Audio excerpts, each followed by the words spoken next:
Railway station పరిసరాల్లో చిన్నారులను kidnap చేస్తున్న ముఠా ఆట కట్టించారు ఓరగల్లు పోలీసులు. స్టేషన్ పరిసరాల్లో ఉండే బిచ్చగాల సంతానాన్ని అపహరించి పిల్లలు లేని దంపతులకు విక్రయించేవారు. 2 ఏళ్లలో వివిధ రైల్వే స్టేషన్ల దగ్గర 5 పిల్లల్ని అలా కిడ్నాప్ చేసి సొమ్ము చేసుకున్నారు. కాజీపేట పోలీసులు task force team joint operation చేపట్టి పెద్దపల్లి జిల్లాకు చెందిన నరేష్ యాదగిరిని అరెస్ట్ చేశారు.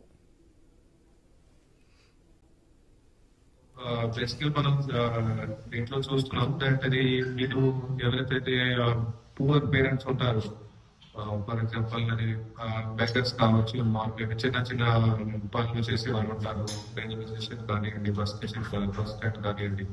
సో అక్కడ వాళ్ళు కొన్ని రోజులు తిరిగి వాళ్ళు రెక్కీ చేస్తారు. సో 3-4 days తిరిగిన తర్వాత వాళ్ళు అక్కడ ఐడెంటిఫై చేస్తారు డైరెక్ట్ అది ఫలానా వీళ్ళ దగ్గర ఉంది. అండ్ ఆ టైంకి మనం బాబు లేకపోతే బాబా ఆ టైంకి మనం తీసుకెళ్ళచ్చు. సో అట్లా ప్లానింగ్ చేసుకుని ఆ టైంకి వాళ్ళు సడన్ గా వచ్చి తీసుకెళ్తారు.